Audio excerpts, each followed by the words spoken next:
속에 그 이야기를 듣고 제가 쪼크를 한번 했잖아요. 이 세상에서 가장 큰 것이 무엇이냐? 뭐였죠? 그새 잊어버리셨어요? 할렐루야. 이 세상에서 제일 큰 거는 어금니.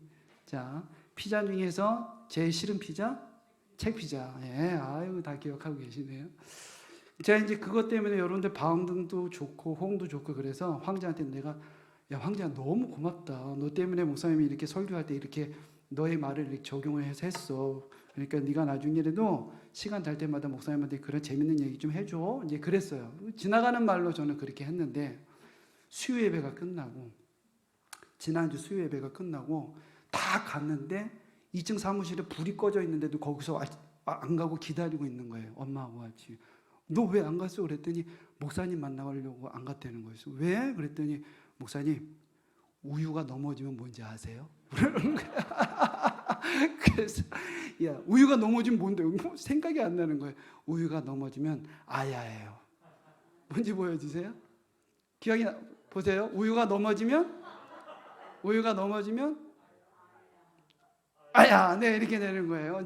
손발을 좀 맞춥시다. 아까 자, 그래서 황제가 야, 이 녀석이 제가 이렇게 던졌던 말을 가지고 그냥 저는 이 친구에 대해서 고마움을 얘기했는데 사명을 가지고 집에서 엄마와 함께 인터넷을 다 검색을 해서 친구들한테 이야기를 들어서 재밌는 이야기를 가지고 나름대로 와서 한 거예요. 저한테 와서. 얼마나 제가 감사하고 진짜 그날 너무 감동을 많이 받은 거예요. 그러더니 그러면서 한 살을 아주 부끄럽게 목사님 하나 더 있어요. 그랬더니 하는 소리가 소가 죽으면 뭔지 아세요? 그러는 거예요. 뭔데? 뭐예요? 다이소예요, 다이소. 예. 그래서 제가 황제 때문에 하여튼 그 수요일 날 저녁 예배 끝나고 이제 집에 가려고 다 준비하고 다 가시고 나서 마지막까지 이제 제가 정리를 하고 올라가다 보니까 늦게 올라갔잖아요. 그래서 그때까지 저를 기다리고 있었던 그 어린 친구의 그 모습이 참 귀하다 생각이 들더라고요. 참 말 한마디에도 어떻게 됐든 목사님의 말이니까 그 말 한마디도 놓치지 않고 그것을 자기의 사명이라 생각하고 반응을 보여주고 노력하는 그 어린아이. 야, 우리 모두가 본받아야 될 거 아닌가? 할렐루야. 네, 생각이 듭니다. 물론 여러분들은 더 잘하고 계시기 때문에 예, 제가 부족해서 그렇게 은혜가 그날 많이 되더라고요. 자, 오늘 그 말씀은 데살로니가 교회에 대해서 이야기를 좀 나누려고 합니다. 데살로니가 교회는 바울이 제2차 전도 여행 중에 유럽의 첫 성지를 세웠어요. 어떤 성지를 세웠죠? 첫 교회 빌립보 교회를 세웁니다. 그렇죠? 빌립보 교회를 세우고 나서 두 번째 세운 교회가 어느 교회일까요? 데살로니가. 어느 교회라고요? 네, 데살로니가 교회예요. 두 번째. 자, 여러분들 할렐루야. 이 시간은 여러분들 이렇게 빈틈을 조금만 보이잖아요. 그러면 바로 갑니다. 바로. 그러니까 우리 할렐루야로 우리의 영성을 좀 계속 깨워서 자꾸 입으로도 고백을 하고 자꾸 제스처를 취하고 뭔가를 액션을 취하면 그분이 자꾸 가요. 그러니까 우리가 우리의 졸음마귀를 쫓아낼 수 있도록 우리가 스스로 좀 여러분들 훈련되기 바랍니다. 그래서 유럽의 첫 성지 두 번째 교회가 바로 이 데살로니가 교회인데, 데살로니가 교회는 사도행전 17장에 나와 있어요. 근데 이 16, 17, 18장에서 보면은 빌립보 교회를 세우고 데살로니가 교회를 세우고 베레아 교인들을 세워가는 전체적인 과정들이 나옵니다. 근데 이 사도 바울과 그의 일행들이 데살로니가 지역을 가서 야손이라고 하는 사람의 숙소에 들어가서 자요. 그 집에 들어가서 있습니다. 그런데 이에 있는 이 유대인들이 이 베드로란다. 바울이 가지고 있는 이런 전체적인 소문을 듣고 선동을 한다, 정치적으로 선동한다, 이들이 잘못된 것을 가르친다 이야기를 듣고 유대인들과 그들의 불량한 사람들이, 이 유대인들이 불량한 사람들을 모아서 야손의 집으로 쳐들어옵니다. 야손의 집으로 쳐들어와서 이 바울을 해코지를 하려고 찾아오지만 바울이 다행히도 베레아 지역으로 도망을 가게 되어지죠. 근데 야손은 끌려가서 이 안에서 심한 고통을 받고 합의금을 내주고 그리고 야손이 나오게 됩니다. 그런데 이런 데살로니가 지역은 굉장히 이렇게 강경해요. 사람들이 강팍하고 어떻게 뭐 좋게 그들 안에서 중심으로 봤을 때는 그들의 신앙이 어떤 열정이 굉장히 강한 거겠지만 영적으로 봤을 때는 강팍한 심령인 거예요. 복음을 알지 못하고 복음을 듣지 못하기 때문에. 이것이 데살로니가 지역의 특색이었습니다. 그런데 반면에 이 데살로니가 지역을 나와서 사도 바울이 다음에 간 곳이 어디였습니까? 베레아 교회예요. 베레아 지역이었습니다. 베레아 지역에 갔더니 이 성경의 말씀에 보면 그들을, 이 베레아 성도들을 성경에서 표현할 때 순전한 사람이다 이렇게 표현을 해요. 그런데 그들에 보면은 이 베레아 지역의 사람들이 특색이 뭐냐면 배운 대로 익히고 익힌 대로 행한다는 거예요. 그래서 성경에는 그걸 어떻게 표현을 하냐면 베레아 성도들이 상고하더라 이렇게 표현을 합니다. 상고가 뭐예요? 공고 다음에 상고예요? 상고는 들은 대로 배운 대로 삶에서 적용하여 살아내는 것을 말하는 거예요. 말씀을 들어서 그 말씀대로 살아내는 것, 그 역량과 능력이 그들의 삶 속에 나타나기 위해서 발버둥치면서 살아내는 것입니다. 베레아 성도들은 이랬어요. 반면에 데살로니가 지역에 있는 사람들은 굉장히 강박했습니다. 그런데 문제는 이거예요. 그렇게 베레아의 지역에서도 이렇게 복음을 전하고 있는데 이 데살로니가 지역, 진해 지역도 아닌데 베레아 지역에서 이렇게 있다고는 소리를 듣고 이 유대인들과 이 불량한 사람들이 모아와서 베레아 지역에 있는 사도 바울까지 다시 괴롭히기 위해서 쫓아온다는 거예요. 결국은 사도 바울은 이렇게 해서 계속해서 전도 여행을 다닐 수밖에 없었던 것입니다. 그런데 한번 생각해 보자고요, 여러분들. 베레아 지역에 있는 성도들은 평탄하게 그나마 좀 말씀에 상고하며 살아갔지만 이 데살로니가 지역 안에 있는 이 데살로니가 교인들은 어떻게 했겠느냐라는 거예요. 보통 힘든 것이 아니었겠죠. 굉장한 어려움의 시간들을 이 데살로니가 지역에 있는 성도들이 보냈을 것입니다. 그런데 문제는 이것뿐만이 아니라 이들에게 또 하나의 문제가 생겼는데 그게 무엇이냐면 영적인 지도자가 없다라는 거예요. 영적인 지도자가 없다 보니까 이들 안에 예수 그리스도의 재림이라고 하는 이 복음의 소리는 들었는데 예수 그리스도께서 언제 오실지를 모르는 거죠. 그런데 이들 안에 또 다른 지도자들, 나름대로 지식이 좀 있고 나름대로 그들 안에 영향력이 있는 사람들이 잘못된 지식과 잘못된 신앙, 잘못된 신학을 가지고 그들에게 가르쳐 주기를 예수 그리스도의 재림에 대해서 이야기를 해요. 언제 오십니까? 2038년 수요일 저녁 비가 우죽우죽 쏟아지는 그날, 아무도 수요 예배 안 오는 그날 주의 재림은 임하십니다. 할렐루야. 아멘. 아멘. 자, 그러면 안 돼요. 자, 아무도 그때와 시는 아무도 모릅니다. 그런데 이들에게는 곧 예수 그리스도의 재림이라고 하는 이 때가 이들 안에 잘못된 종교 지도자들에 대해서 전달되다 보니까 예수 그리스도에 대한 재림에 대한 문제에 대해서 이들은 이제 예수 그리스도가 곧 오니까 무의도식하면 우리가 열심히 일할 필요도 없고 그때만 기다리자 이런 현상들이 일어나고 있는 것입니다. 또 하나는 부활의 문제가 있어요. 부활의 문제가 어떤 것입니까? 이들 안에 산 사람들이 부활한다는 것은 괜찮다, 그렇다 그러지만 죽은 자들은 어떻게 됩니까? 이런 종교적인 여러 가지 문제들이 지금 베일에 깔려서 이것들이 갈등의 요소가 되어져서 일어나고 있는 것이 바로 이 데살로니가 교회의 모습인 것입니다. 그래서 오늘 그 데살로니가 교회를 향한 사도 바울의 계속 여전히 남아있는 그 아픔, 눈물의 모습을 가지고 사도 바울은 데살로니가 교회에 편지를 하는 것이 바로 오늘 1장 1절부터 시작을 하는 것입니다. 오늘 본문을 보면 세 사람이 등장을 해요. 세 사람. 누가 등장합니까? 바울과 실와노와 디모데가 등장을 합니다. 바울은 우리가 너무 잘 알고 있는 그런 사도이고요.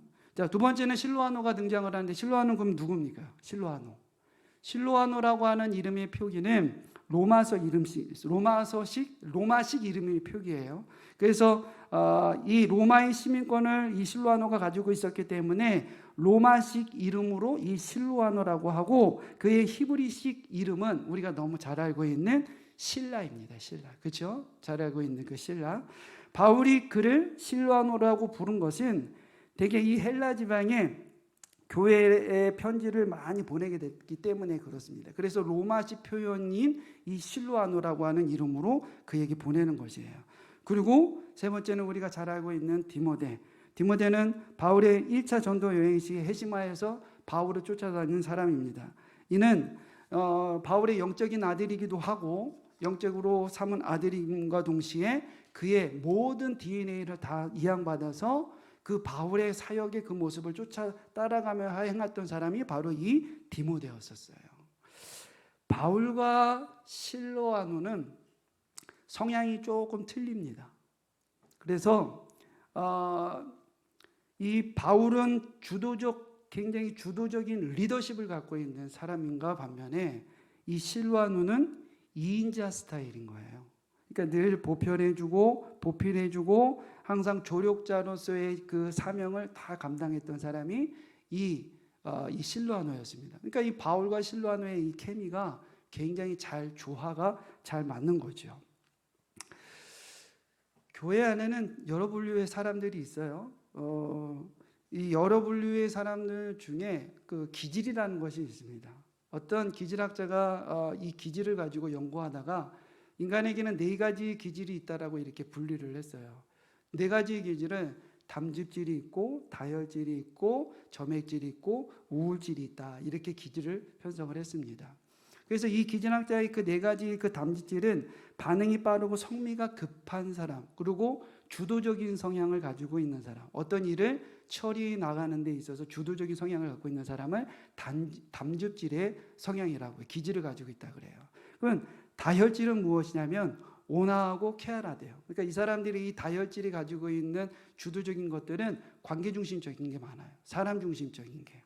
그리고 점액질은 움직임이 느리고 굉장히 냉담한 사람이 이 점액질의 사람입니다. 그리고 마지막 우울질은 우울하고 상심이 많아요. 그런데 다혈질과 담즙질은 주도적인 성향인가 반면에 치고 나가고 빨리 전진하고 선택하는 게 굉장히 빠르는데 뒤에 지나가고 나면 뭐가 많이 떨어져 있어요. 뭐 실수와 했던가 여러 가지들이 많이 떨어져 있어요. 그런데 반면에 점액질이나 우울질들은 어떤 성향이냐면 어떤 일이 하나 있으면 출발을 해야 되는데 출발하려고 하면 또 다른 생각이 나서 이거 준비해야 되고 출발하려고 하면 또 다른 생각이 나서 준비해야 되고 그래서 맨날 준비만 하고 출발을 못해요. 그러면 점액질과 우울질만 사람들이 모여있으면 어떻게 돼요? 아무것도 못해요. 계획은 맨날 계획만 하고 아무것도 못해요. 그러면 다혈질이나 담즙질이 주기질인 사람들이 모여있으면 어떤 현상이 일어나겠습니까? 맨날 산으로 가는 거죠. 이리 가고 산으로 가고 전쟁도 나고 막 이렇게 되는 겁니다. 뒤에는 우후죽순 실수하고 상처받는 사람들 많고. 그래서 4가지의 기질을 가지고 있는 사람들이 조화를 이루어서 하나의 공동체를 형성하는 것이 가장 탁월한 공동체라고 얘기합니다. 여기 안에 계신 분들이 바울과 같은 리더십을 가지고 있는 사람들이 있는가 반면에 실로아노와 같이 다혈질적이고 점액질적이고 우울질적인 것들을 가지고 있는 분들이 있어요. 그래서 내 기질이 이렇다고 해서 속상해. 나는 왜 이런 기질이야. 이렇게 할 필요가 없는 겁니다. 하나님은 그 기질대로 쓰시는 겁니다. 할렐루야. 실로아노가 있었기 때문에 바울의 실수가 덮어질 수가 있었고 오차를 줄일 수가 있었던 것이에요. 우리 안에 이런 공동체를 이뤄나가는 저와 여러분들 우리 수원 아름답게 모든 성도님들이 되기를 주의 이름으로 축원합니다. 자, 이들의 사역 속에 1절의 말씀에 보면 우리 같이 1절 다시 한번 읽어볼까요? 같이 읽겠습니다. 시작. 바울과 실라노와 디모데는 하나님 아버지와 주 예수 그리스도 안에 있는 데살로니가 교회에 편지하노니 은혜와 평강이 너에게 있을지어다. 데살로니가인의 교회에 편지하노니 은혜와 평강이 너에게 있을지어다. 할렐루야. 이 말은 바울의 13개에 이르는 이 서신들 가운데 바울이 쓴 서신들이 13개인데 이 13개의 서신들에 보면 이 데살로니가 전서에 나오는 이 서신의 인사말이 굉장히 짧아요. 다른 서신에 비하면 굉장히 짧은 표현으로 되어져 있습니다. 근데 이 짧은 표현 안에 우리가 그냥 지나갈 수 없는 두 가지 단어가 핵심적인 단어가 들어가 있는 겁니다. 언어에는 여러분들 언어에는 숨은 뜻이 있다는 거 아십니까? 표현되어져 있는 것만 언어가 아니라 표현되어지지 않은 것이 그 언어 안에 숨겨져 있어요. 우리 너무 잘 알죠? 시골에 계신 어머니 아버님이 전화가 옵니다. 아들한테 전화가 와가지고 옆에 있는 박신혜 집에 야 오늘 TV 새로 들어왔는데 야 굉장히 깨끗하고 좋더라. 야 나는 TV 필요 없어. 난 눈도 어두워가지고 나는 TV 필요 없어. 잘 있지? 끊어요. 무슨 말이에요? TV 사오라는 거예요? 사오지 말라는 거예요? 사오라는 소리죠. 그것처럼 언어 안에는 표현되어지지만 전달되어진 언어와 그 언어 안에 숨어있는 또 다른 뜻이 있다라고 하는 것이에요. 오늘 말씀에 보면 데살로니가 성도들에게 은혜와 평강이 너희에게 있을지어다 라는 이 서두는 굉장히 중요한 교회의 사명의 정의를 부탁하고 있는 사도 바울의 함축적인 가슴이 담겨져 있는 것이 이 두 가지의 단어인 것입니다. 그리고 생각을 한번 해봅시다. 우리도 한번 인사를 한번 해보죠. 자, 자우분들하고 인사를 합시다. 은혜와 평강이 당신에게 있기를 바랍니다.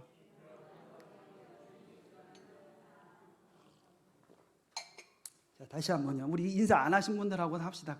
항상 한 사람들하고만 하거든요. 자, 안 하신 분들하고 은혜와 평강이 당신에게 있기를 소망합니다. 네, 은혜와 평강이 여러분들에게 있기를 소망합니다. 자, 그러면 인사하셨습니까? 여러분들은 어떤 마음으로 은혜와 평강에 대해서 옆 사람에게 전달하셨죠? 네? 사랑하는 마음.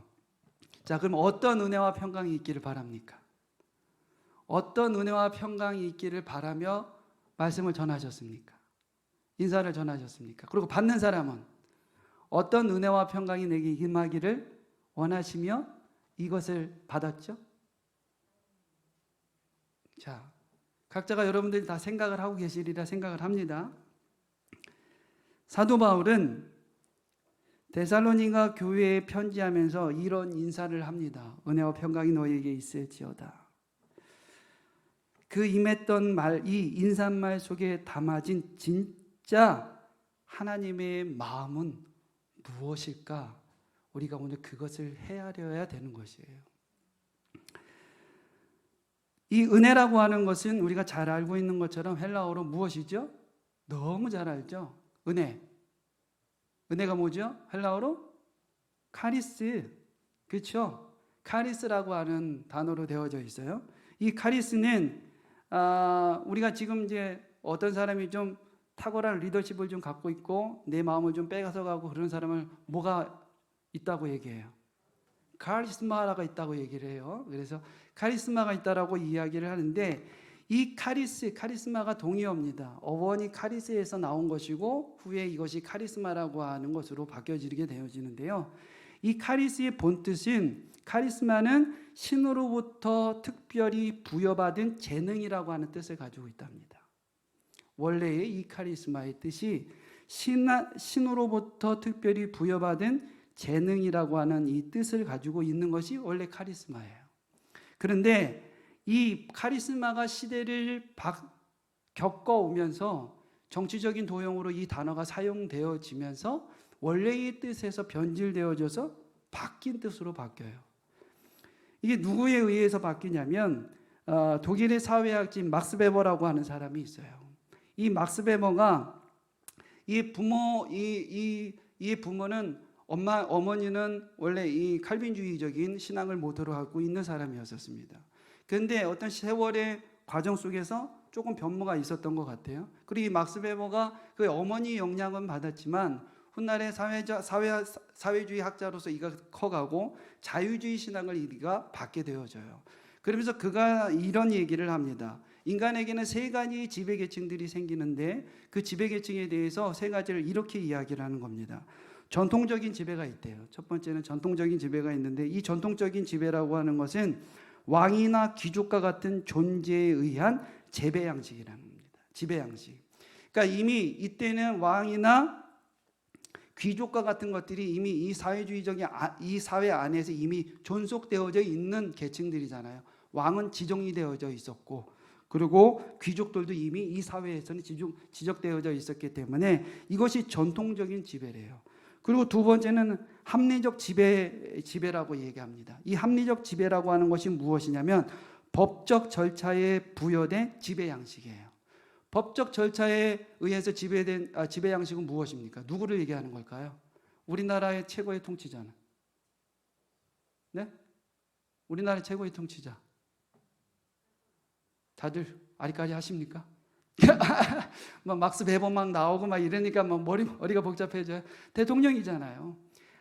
합리적으로 지배계층, 선거에 의해서 뽑혀져 있는 합리적인 지배계층이 바로 이 지배계층이라고 얘기를 하는 거예요. 마지막 세 번째가 카리스마적인 지배계층인데, 이것은 무엇이냐면 대중의 큰 지지를 받으며 형성된 지배 양식을 얘기하는 거예요. 원래 카리스마는 누구로부터 지배받은 거, 부여됐습니까? 하나님으로부터 인간에게 부여된 재능이고 능력인 거예요. 그런데 지금 바뀌었어요. 이 지배 양식은, 이 카리스마는 지금 누구로부터 부여됩니까? 인간으로부터 바뀌어진 거예요. 하나님의 원래 내렸던 은혜, 카리스마는 하나님이 인간에게 주신 은혜였는데, 이것이 점점 어떤 사람을 표현하는 방법, 인본주의적인 신앙으로 가다 보니까 이단에 사람들의 칭송을 받고 사람들의 마음을 동요시키고 어떤 리더십을 가지고 있는 사람들을 카리스마가 있다, 이렇게 표현이 되어지는 겁니다.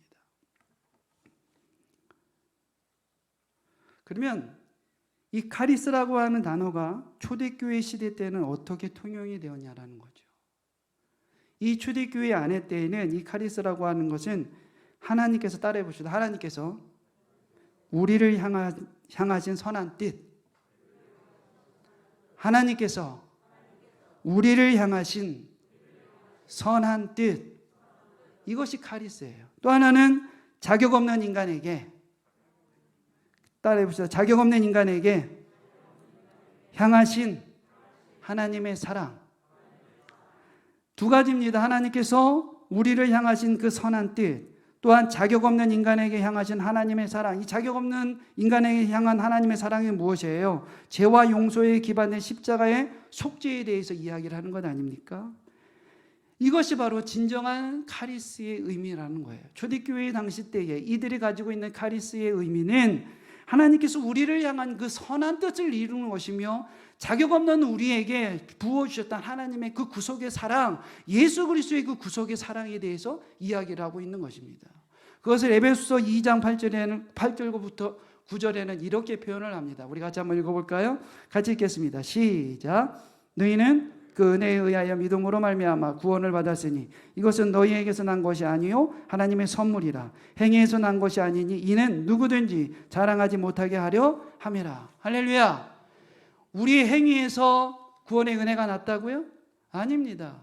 하나님의 조건 없는 그 사랑, 하나님의 은혜로 인하여 우리에게 믿음이라고 하는 그 귀한 선물을 주심으로 말미암아 우리가 주 앞에 예수 그리스도를 영접하고 믿음의 구원의 은혜를 우리가 소유하게 되어지는 것이에요. 우리를 향하신 선한 뜻, 자격 없는 인간에게 향하신 하나님의 그 사랑, 이 두 가지가 합해진 것이 은혜, 바로 이 카리스라고 하는 것을 말하고 있는 것입니다. 백성들이 받을 만한 공로가 전혀 없음에도 불구하고 거저 주시는 것으로 그 수혜자에게는 너무나 가분한 호의가 되는 것이 바로 이 카리스인 것이에요. 사랑하는 성도 여러분들, 그 은혜의 해를 누리는 저와 여러분들이 되어지기를 주의 이름으로 축원합니다. 우리는 아무 자격 조건도 없어요. 우리는 그것을 받을 만한 자격도 없습니다. 그럼에도 불구하고 예수 그리스도의 그 은혜, 하나님의 예비하신 그 선물, 하나님의 계획, 하나님의 언약의 그 완성이 우리를 향해서 이루어진 것입니다. 그 은혜를 누리며 오늘도 그 은혜를 주 앞에 고백하며 살아내는 저와 여러분들이 되어지기를 주의 이름으로 축원합니다. 두 번째는 평강입니다. 평강. 이 평강이라고 하는 것은 우리가 잘 알고 있는 것처럼 헬라어로는 에이레나라고 하는 단어로 되어 있어요. 그러면 히브리어는 뭘로 되어 있죠? 평강. 샬롬, 샬롬으로 되어져 있습니다. 이 샬롬이라고 하는 것은 하나님이 우리에게 주시는 평강을 얘기를 해요. 그러면 사도 바울이 이 데살로니가 교회에게 이야기하는 이 평강은 그럼 어떤 평강을 얘기하느냐라는 것이죠.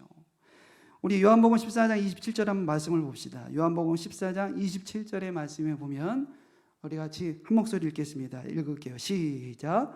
평안을 너희에게 끼치노니 곧 나의 평안을, 다시 읽겠습니다. 처음부터요. 시작. 평안을 너희에게 끼치노니 곧 나의 평안을 너희에게 주노라. 내가 너희에게 주는 것은 세상이 주는 것과 같지 아니하니라. 너희는 마음에 근심하지도 말고 두려워하지도 말라. 할렐루야. 너희는 마음에 근심하지도 말고 두려워하지도 말라. 말을 하는 화자가 어떤 환경, 어떤 의미로 이 말을 했을까 추론을 하게 되어지겠죠. 그러니까 예수 그리스도께서 너희는 마음에 근심하지도 말고 두려워하지도 말라 이렇게 말씀하시면 그 예수 그리스도께서 말씀한 이것에 대해서 어떤 추론을 하게 될 것이에요. 그러면 많은 사람들이 보편적으로 이 단어에 대해서 추론을 할 때 제자들이 마음에 근심이 많고 두려움이 많아서 예수님이 이렇게 말씀하셨을 것이라 많은 사람들이 이렇게 추론을 할 수도 있을 것 같습니다. 단어상으로만 보았을 때는요. 그러나 예수님이 정의하고 세상에 드러내기를 원하시는 그 평안은 이들의 기대와는 다른 것 같아요. 평안을 너희에게 끼치노니, 그런데 그 평안은 누구의 평안을 얘기합니까? 말씀에 보면 나의 평안이라고 얘기를 하고 있어요. 평안을 너희에게 끼치노니 곧 누구의 평안을 너희에게 준다고요? 나의 평안을 준다는 거예요. 나의 평안. 세상의 모든 문제를 해결하고 관계를 좋게 만드는 그런 평안이 아니라 예수님의 평안을 준다라고 하는 것입니다. 예수님의 평안. 그림 한번 볼까요, 여러분? 원숭이와 곰과 바나나가 있어요. 자, 여기서 여러분들이 한번 원숭이를 중심으로 해서 묶어봅시다. 원숭이와 곰을 묶을 수도 있고, 네. 그리고 반면에 원숭이와 바나나를 묶을 수도 있어요. 자, 여러분들은 어떻게 묶으시겠습니까? 자, 나는 원숭이와 곰이다. 없어요? 두 분이요? 자, 나는 원숭이와 바나나다. 네, 대부분이 원숭이와 바나나예요. 이것을 놓고 이런 심리적인 현상을 놓고 유럽의 생물학자들이 이 한국의 이런 사람들을 보고 도대체 이해를 못한다는 거예요. 왜 그러냐 그랬더니 원숭이 동물, 곰 동물, 바나나 식물인데 어떻게 원숭이와 바나나를 묶을 수 있냐 이렇게 생각을 한다는 거예요. 그래서 이게 유럽의 이성주의적인 사람들의 생각인 거예요. 그래서 이 생물학자들이 도대체 한국 사람들이 이해가 안 된다 이러는 거예요. 아니 어떻게 원숭이 동물이고 곰도 동물이고 원숭이 동물끼리 묶지 않고 어떻게 동물과 식물을 묶을 수 있느냐 이렇게 얘기를 한다는 거예요. 그래서 한국의 생물학자들을 10명을 모아놓고 다시 이 설문조사를 했습니다. 원숭이와 곰과 바나나를 넣고 원숭이와 곰, 원숭이와 바나나 어떤 것으로 묶겠습니까? 그랬더니 100명의 생물학자들이 한국의 100명의 생물학자들이 어떻게 답이 나왔을까요? 네? 원숭이와 바나나를 그랬대요. 그래서 이 선물조사하는 사람이 다시 질문을 한 거예요. 한국의 생물학자들한테 아니 어떻게 원숭이와 동물을 묶지 않고 원숭이와 곰은 동물인데 아니 어떻게 원숭이와 식물 이것으로 어떻게 묶을 수 있느냐 그랬더니 이 생물학자들이 이렇게 얘기를 했다고 합니다. 원숭이와 바나나에게는 모종의 관계가 있다는 거예요. 관계. 한국 문화는 관계주의 문화입니다. 반면에 일본은 집단주의 문화예요. 그래서 이 문화 자체가 틀립니다. 한국의 그 관계주의적인 문화, 일본에는 집단주의적인 문화인데 이 집단주의 문화는 집단이 곧 나라고 생각을 합니다. 그래서 이 내 주위의 관계보다 더 중요한 것이 내가 속해 있는 집단이 더 중요한 거예요. 이것이 바로 이 집단주의적인 사람들의 성향인 것입니다.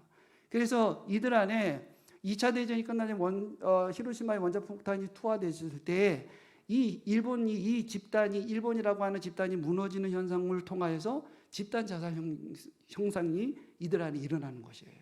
그래서 이 집단주의자들은 집단이 무너지면 자기의 자아들이 다 무너진다라고 이렇게 생각을 하는 겁니다. 근데 그 현상들을 보고 한국 사람들은 뭐라고 합니까? 아니, 너희들 가족도 없어? 친구도 없어? 너희 주변에 중요하고 소중한 그 관계가 있는데 왜 집단이 무너졌다고 자아가 무너지지? 한국 사람들이 이해를 할 수가 없는 거예요. 왜? 우리는 관계주의적인 사람이기 때문에.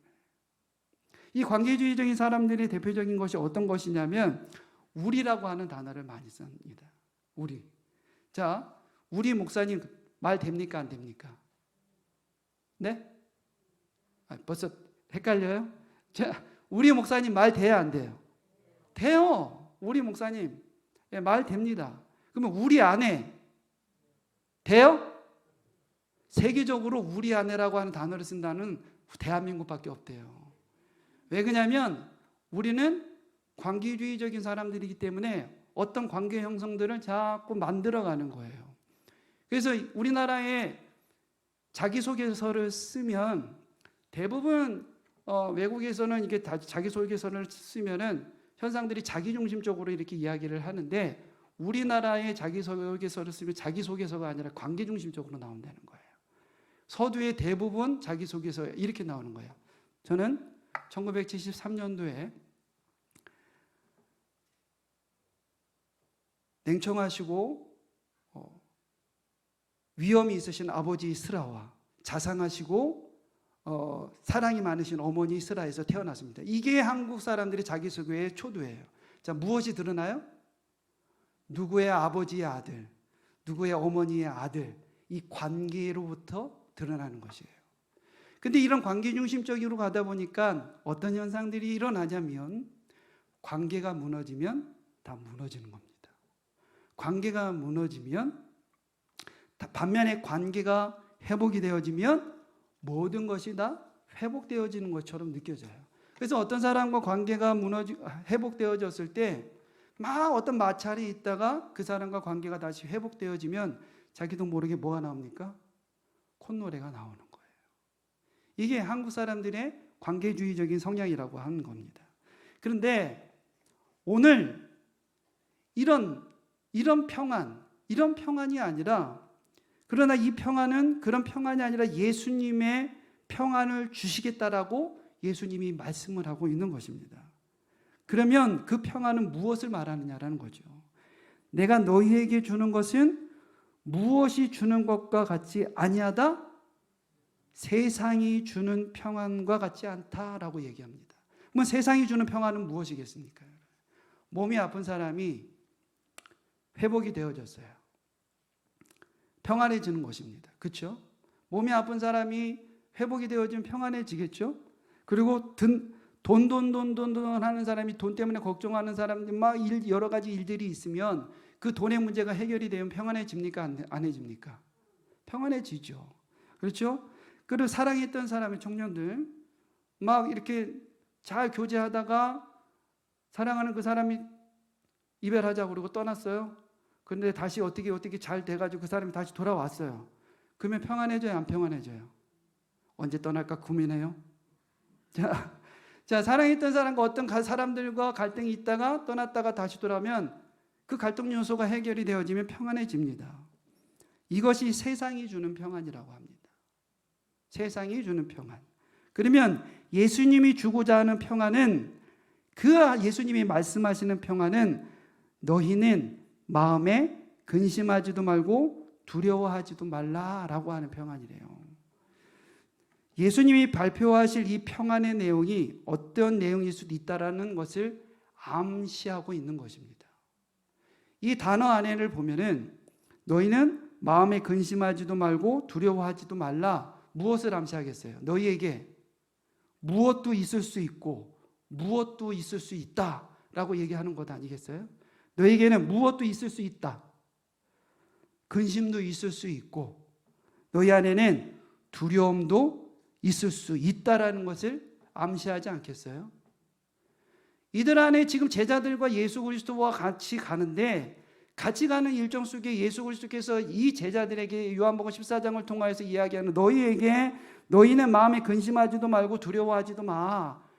이것이 나의 평안이야 라고 말씀을 하시는데 그 말을 다시 재해석을 하면 앞으로 너희에게 두려움도 있을 수 있고 근심도 있을 수 있어 라고 하는 것을 얘기하는 거예요. 그러고 나서 예수 그리스도께서 그 길을 떠나시고 어떤 역사가 일어납니까? 십자가에 못 박히시는 사건이 일어나잖아요. 걱정이 되고 근심이 될 수 있다라는 암시를 예수 그리스도께서 이렇게 표현을 하는 것입니다. 여기서 말하는 예수님이 나의 평안, 이 평안의 정체라고 하는 것은 내가 드려지고 희생되어짐으로써 제물이 됨으로써 다른 사람들이 소유하게 되는 어떤 평안과 회복을 이야기하는 것이에요. 예수 그리스도께서 드려지고 예수 그리스도께서 희생되어지고 예수 그리스도께서 제물되어짐으로 말미암아 저와 여러분들이 소유하게 되어지는 평안과 회복을 말씀하고 있는 것입니다. 이것이 평안, 에이레네라고 하는 것이에요. 그런데 오늘 그 평안을 사도 바울은 누구에게 부탁을 하고 있습니까? 데살로니가 교회에 부탁을 하고 있는 것이에요. 은혜와 평강이 너에게 있을지어다라고 하는 이 말 속에는 하나님의 선하신 뜻이 이루어지고 자격 없는 우리에게 부어지는 하나님의 속죄가 기초가 된 사랑을 말하고 있는 것입니다. 이것을 히브리적 이 표현으로 이 평강으로 바꾸니까 예수님이 십자가의 희생이 제물이 되어줌으로써 세상이 만지고 경험하게 된 이 평안, 이 평안은 누구와의 관계의 회복을 말하는 것입니까? 그 평안은 하나님과의 관계의 회복을 말씀을 하고 있는 것이에요. 교회는 이 세상에서 어떤 기관이어야 되는 것을 이 사도 바울의 두 단어 은혜와 평강을 통해서 이야기를 하고 있는 것입니다. 하나님과 부서지고 망가진 세상과의 관계를 회복시키는 공간이 바로 이 교회가 되어야 되는 것을 말씀을 하고 있는 것이에요. 사도 바울은 디모데후서 4장 6절의 말씀에 이렇게 고백을 합니다. 우리 같이 말씀을 볼까요? 같이 읽겠습니다. 시작. 전제와 같이 내가 벌써 부서지고 나의 떠날 시간이 가까웠도다. 나는 같이 계속 읽겠습니다. 나는 선한 싸움을 싸우고 나의 달려갈 길을 마치고 믿음을 지켰으니 이제 후로는 나의 일을 위하여 의의 면류관이 예비되었으므로 주 곧 의로우신 재판장이 그날에 내게 주실 것이며 내게만 아니라 주의 나타나심을 사모하는 모든 자에게도 되니라. 사랑하는 성도 여러분들, 사도 바울이 디모데후서 4장 6절에 이 기록을 마지막으로 할 때에 이의 가슴 속에서 무엇을 얘기를 하냐면 전제라고 하는 것은 제사 앞에 드려지는 마지막 제물에 대한 피 한 방울을 얘기하는 거예요. 언젠가 제가 창세기를 설교하면서 이 전제에 대해서 이야기를 했는데 이 사도 바울은 이제 나의 죽음의 날이 얼마 남지 않았다라는 것을 예측하고 있는 것입니다.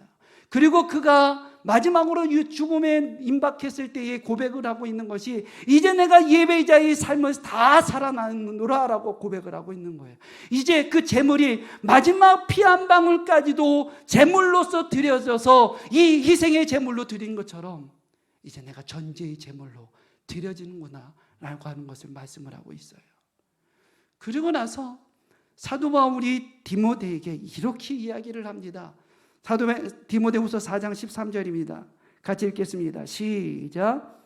내가 올 때에 내가 두로와 가보의 집에 둔 겉옷을 가지고 오고 또 책은 특별히 가죽 종이에 쓴 것을 가져오라.